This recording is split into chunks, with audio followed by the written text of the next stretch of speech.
Hello അസ്സലാമലൈക്കും. ഇന്ന് മോളൊക്കെ ഒന്ന് കൊണ്ടാക്കി വന്നപ്പോൾ തിരിഞ്ഞ് വരുന്ന വഴിക്ക് കൂർക്കൽ കണ്ട്. അപ്പോൾ ഒന്ന് വാങ്ങാമെന്ന് വിചാരിച്ചു. എനിക്ക് വലിയ താല്പര്യമൊന്നുമില്ല, പക്ഷെ അമ്മക്ക് ഭയങ്കര ഇഷ്ടമാണ്. അമ്മക്ക് ഇന്നത്തെ മീനുകളും പറ്റൂല. അപ്പോൾ വേഗം കൂർക്കൽ വാങ്ങി ഇവിടെ കൊണ്ടുവന്നപ്പോൾ ഉമ്മ അത് ആ കൂർക്കലൊരു തുണിയിലിട്ട് അടിയോണ്ടടി. പിന്നാണ് കാര്യം മനസ്സിലായത്, എൻ്റെ തൊലി പോകാനുള്ള ഒരു എളുപ്പമാർഗ്ഗമാണെന്ന്.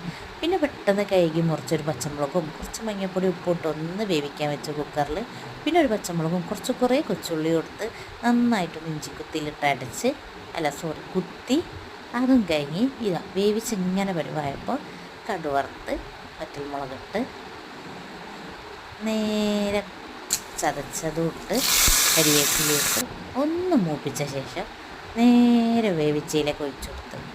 പിന്നെ ഈ എല്ലാ സത്തും കിട്ടാൻ വേണ്ടിയിട്ട് ഒരു ഒന്നൊന്നര പണിയൊക്കെ ചെയ്യുന്നുണ്ട് കേട്ടോ.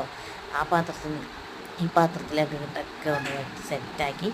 അങ്ങനെ ഇന്നത്തെ കൂർക്കൽ അടിപൊളിയായി. പിന്നെ പറയാൻ വന്നത് കുറച്ച് മുളക് പൊടി ഇട്ടിന് ഒരു എരിവിനും വേണ്ടിയിട്ട്. അങ്ങനെ വേഗം മിക്സാക്കിയതിന് ശേഷം ഞാനൊന്ന് കഴിച്ചു നോക്കി. കുഴപ്പമില്ല, എനിക്കിതിൻ്റെ ഒരു ചോയ പെട്ടെന്ന് അങ്ങോട്ട് പിടിക്കണില്ല. എന്നാലും കഴിച്ച് നല്ലതല്ലേ, എപ്പോഴെങ്കിലൊക്കെ അല്ലേ. അപ്പോൾ ടാറ്റ ബൈ ബൈ.